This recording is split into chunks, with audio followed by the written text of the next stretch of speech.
Quiet, please. Quiet, please.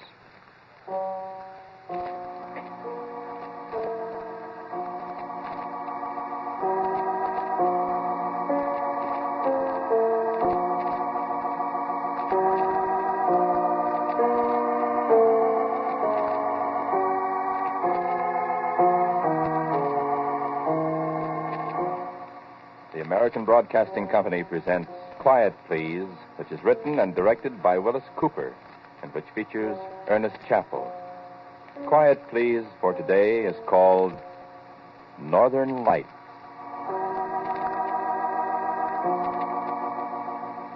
This is a story about the temporal displacement of mass. It is also a story about teleportation. Do you know what those terms mean?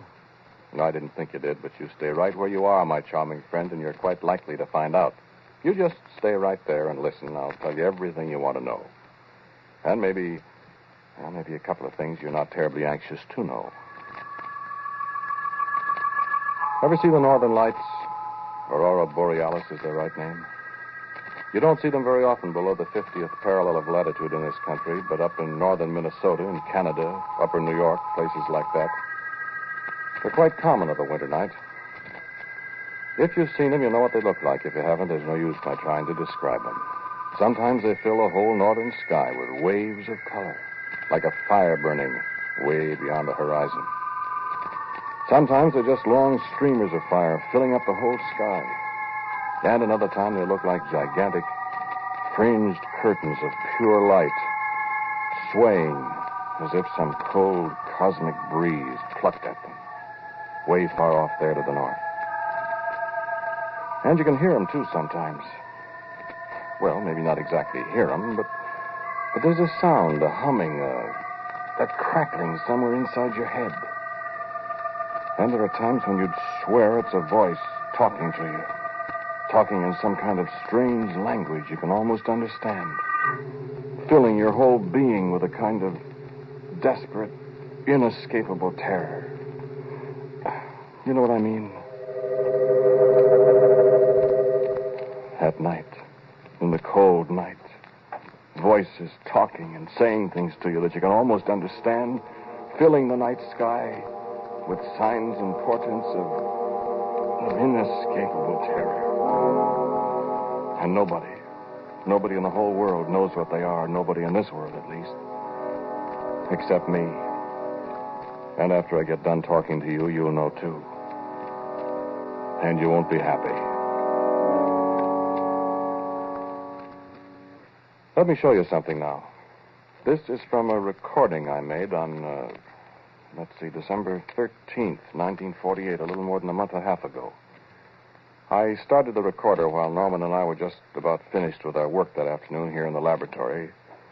I just set the microphone on top of the file cabinet there and turned on the machine. Listen, I'm going to play it back for you. The quality isn't so very good, but you can recognize my voice and Norman's, I think.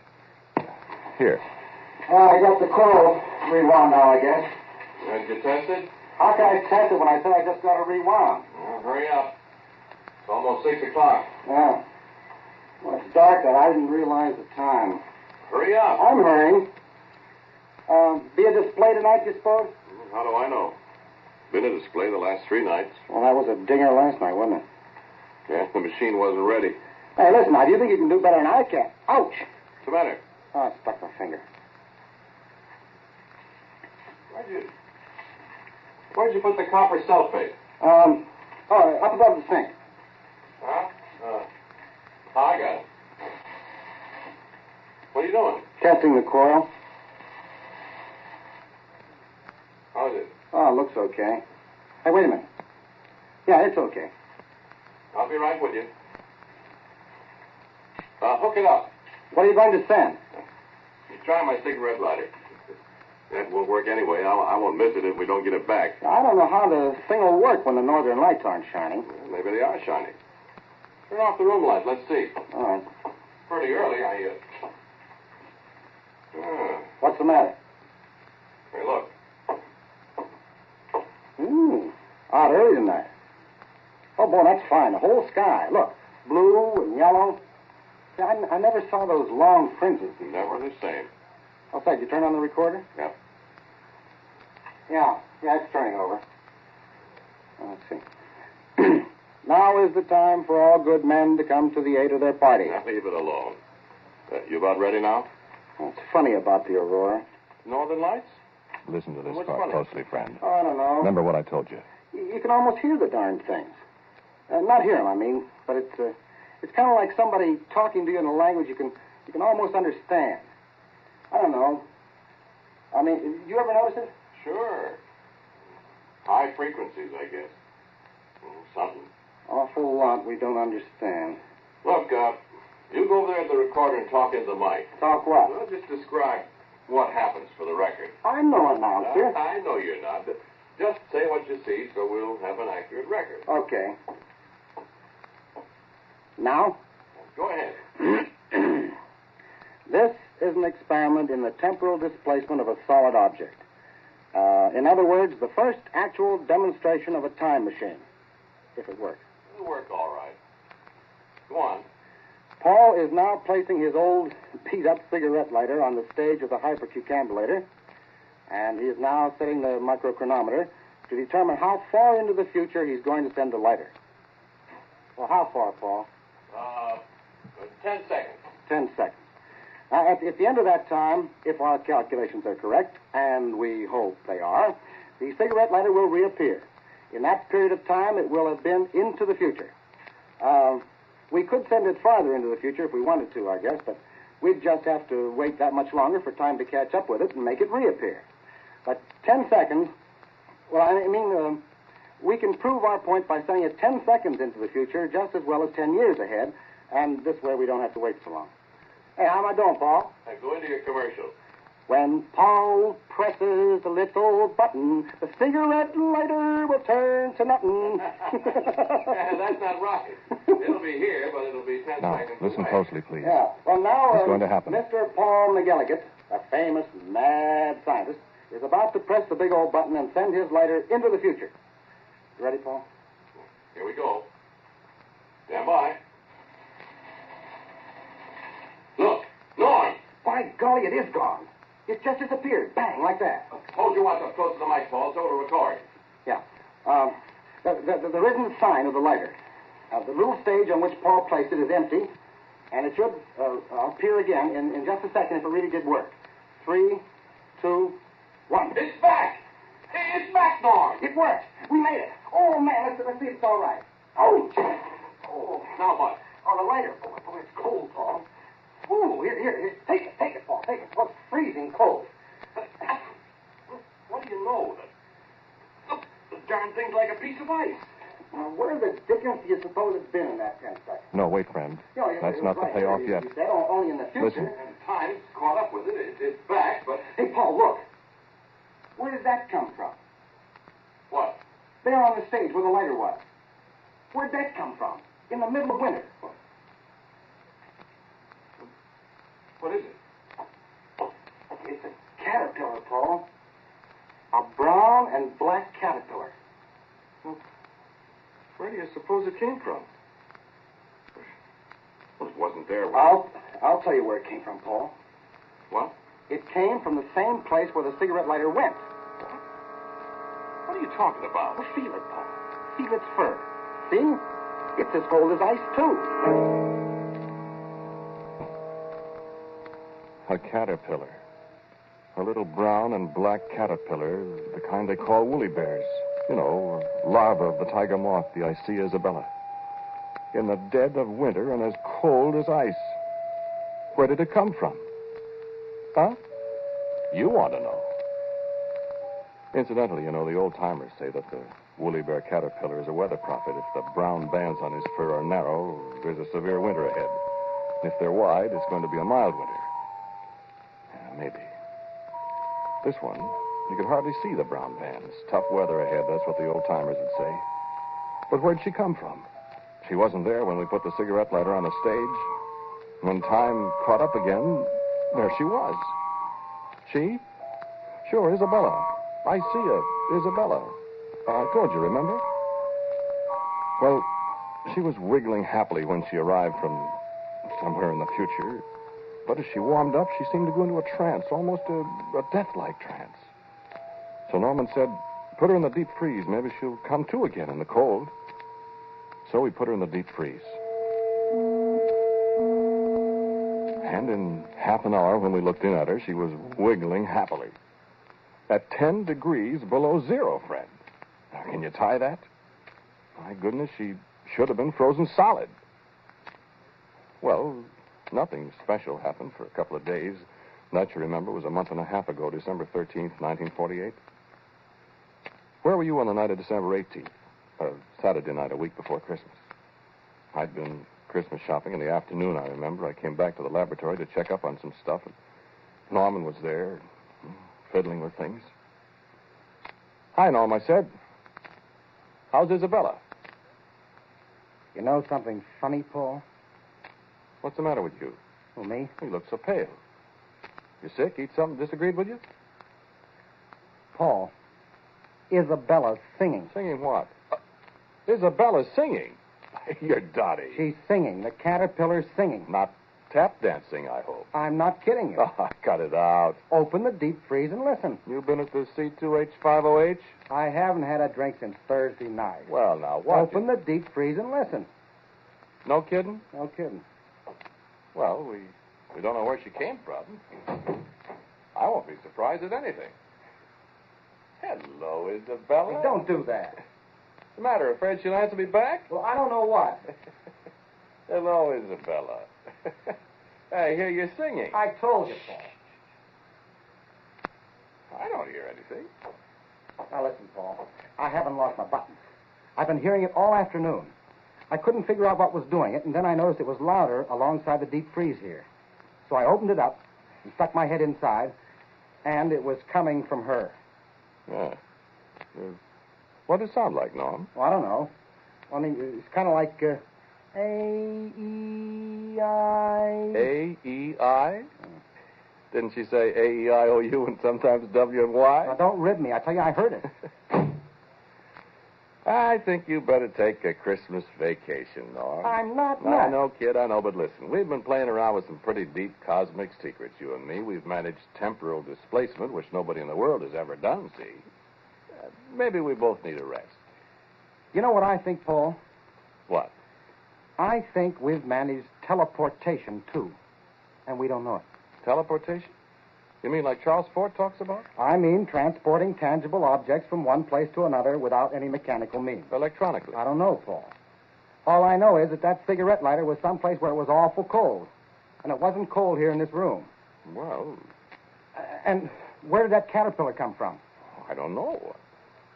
It came from wherever that cigarette lighter went, Paul. But where? I don't know, somewhere. And you know what? I'm going to find out where it came from. You are. And how, may I ask you? I'm going to modify this gadget of ours, this hypercucambulator, so that it'll carry a man.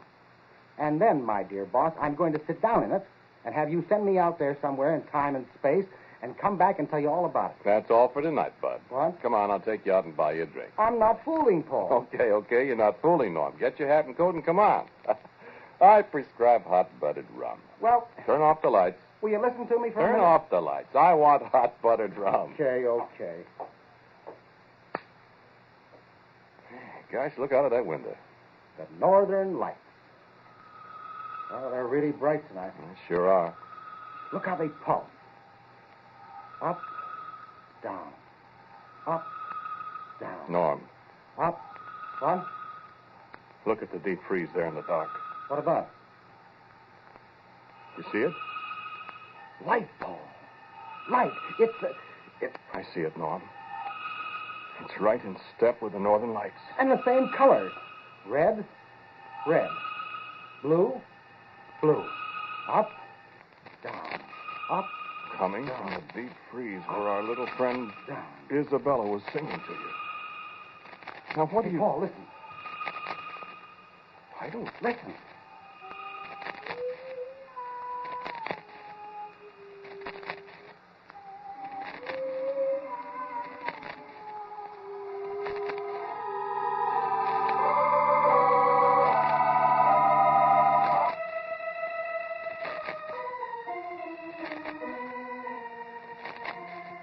We never did get that hot-buttered rum. We stayed there in the laboratory for a long time, listening to the voice of the thing in the box, endlessly repeating A-E-I-O-U, the vowel sounds of our speech, and watching the light that pulsed up from the deep freeze in perfect rhythm with the flickering of the northern lights we watched through the window. And we thought long, long thoughts that I don't remember any too clearly now. I do know we both of us thought of ways to perfect our little mechanism, our time machine. Our machine that brought back a little cold brown and black caterpillar from somewhere. And when it was morning, and the lights had faded from the northern skies, we found that our machine was very different.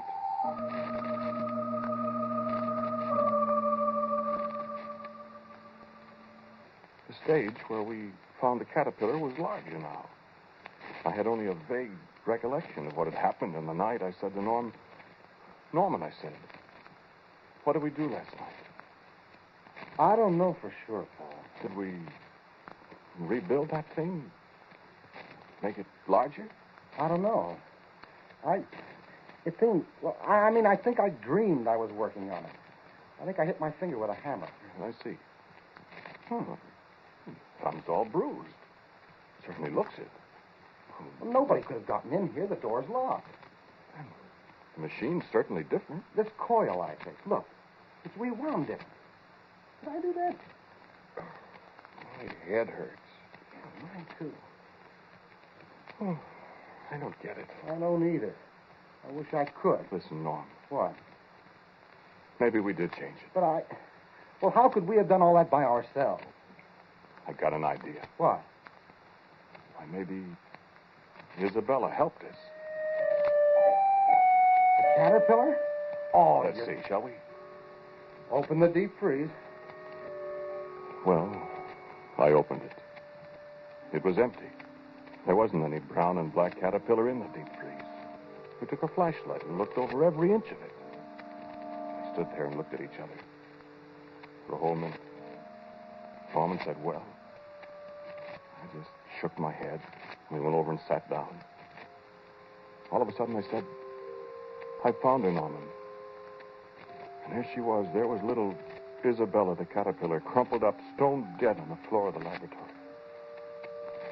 And you know, caterpillars have little tiny paws.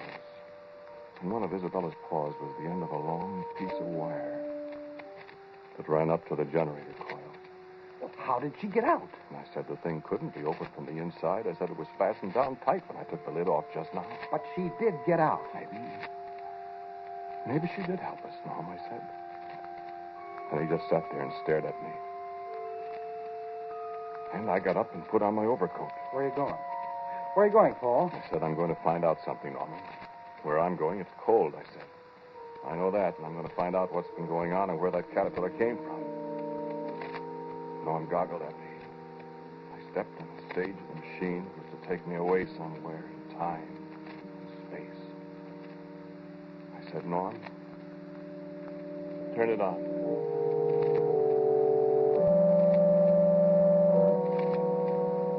Finally, he reached over and touched the switch. He didn't say a word. And I braced myself. I nodded at him. Go ahead, I said. And he pressed the switch. And nothing happened at all. Nothing. Why? I know, Paul, I know. It's daylight, and there aren't any northern lights.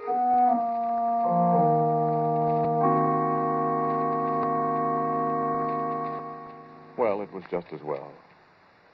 I had a chance to think about it a little, and I realized that just an overcoat wouldn't do me any good where I might be going.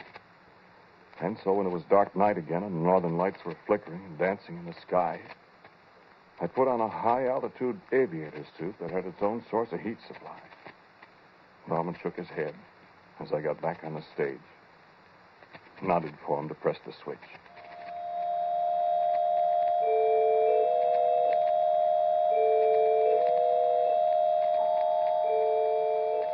Cold. You've never been cold, friend. Dark. You wouldn't know how dark it can get. And then I was standing on an immense plain that stretched so far into the distance, a plain of snow and eternal ice. A dead, cold, white world with the blackest sky above me. And the northern lights reached from horizon to horizon. Even through the high-altitude suit, I could feel a biting cold. And I was afraid, shivering, abjectly afraid. The streamers of the northern lights reached down toward me and wrapped about me. I heard the sound of voices screaming into my mind. I could understand them. I wished heartily I'd never played around with cosmic forces. I yelled inside the heavy helmet. I yelled, Norman! Norman, bring me back! And there was nobody to hear me. No, I don't know where I was. Another planet. Maybe the North Pole. Maybe the lights were all around me. Maybe that's where it was. But it was the most terrible, awful, cold, lonely place you could imagine in 100 years. The lights, the flickering, living lights crawled over me and beat at me. I could almost understand what they were saying. And then the crash. The sudden blackness. I was standing again in the laboratory I'd left only a few short seconds ago, and Norman was tearing at the fastenings of my suit and beating at me with both hands. I wondered what in the world he was doing until I got the helmet off. He was brushing caterpillars off me. Thousands of cold, freezing cold, brown and black Isabella caterpillars. I was in bed for a week or more. I don't know how long. Wherever it was I'd been, I'd nearly frozen to death in those short seconds. And at last, I was able to come back to the laboratory. I sat there that night with Norman. And outside the windows, the northern lights were brighter than they'd ever been before. Purple, green, yellow, black lights even. And there was a new rhythm tonight. A kind of code, almost words, thoughts, not quite formed and yet curiously disturbing.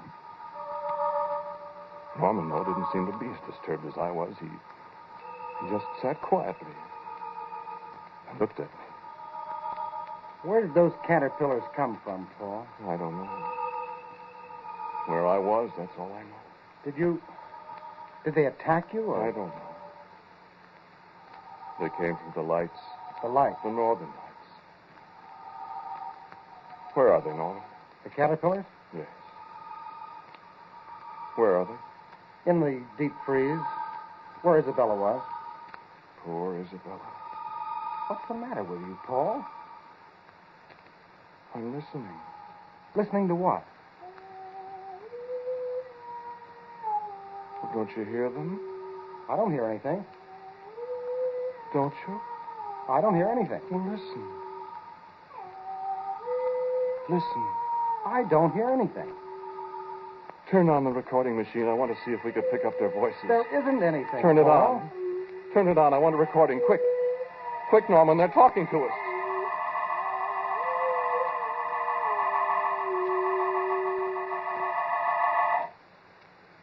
Listen, friend. I want to play you another recording. This is what came out of our tape recorder that night when I was listening to the voices. And Norman couldn't hear anything. Just listen. I still don't hear anything, Paul. Be still. Listen. I tell you, Listen. What's that? Look at the deep freeze. The top's coming open. Look at the light around it, Paul. Be quiet. Watch. How did they... Good Lord, look. The caterpillars are coming out, Paul. Look at them. There's millions of them. Be still, Norman. But Paul, your voice. Be still, I said. What's the matter with your voice? We want to talk to you. You what? You said we. Why, of course, Norman. We. Who for the... It is Paul's voice, Norman. Paul's voice. Voice. But it is not Paul speaking. Listen.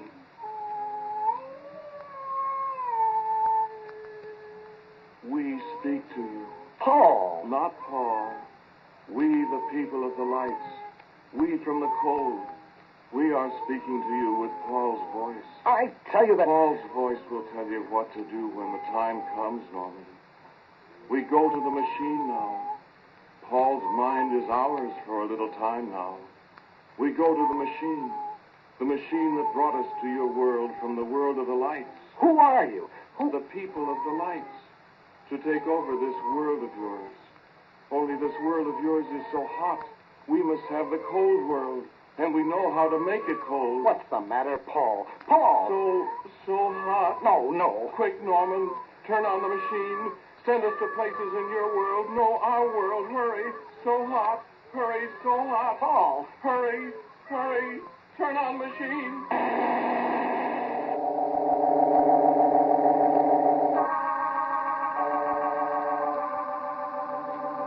That's the end of the recording. No, I don't know. I don't have any recollection of it at all. But the recording's there, isn't it? That must be what happened.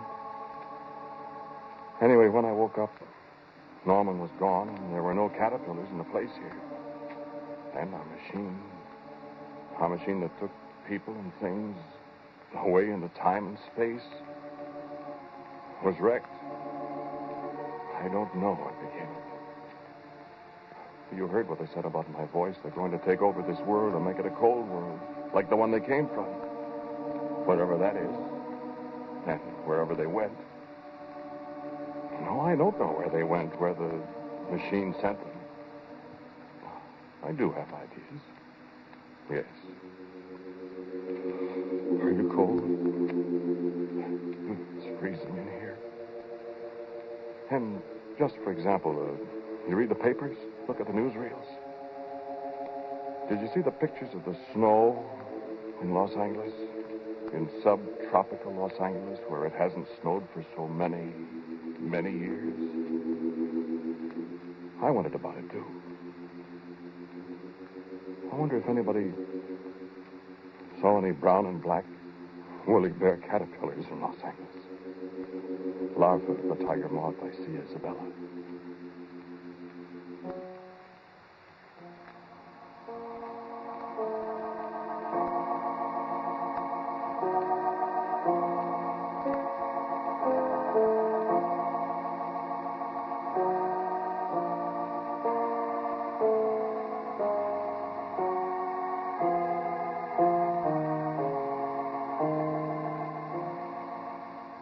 The title of today's Quiet Please story is Northern Lights.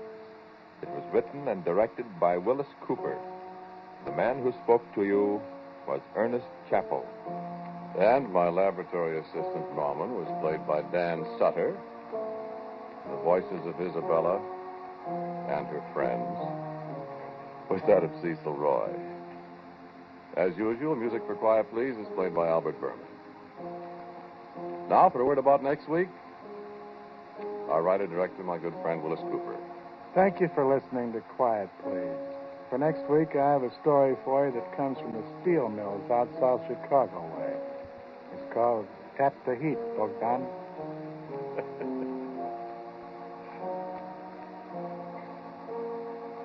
And so, until next week at this same time, I am quietly yours, Ernest Chappell. And now, a listening reminder. How are your predictions of things to come? What's your batting average? Compare your average with a man who has made predicting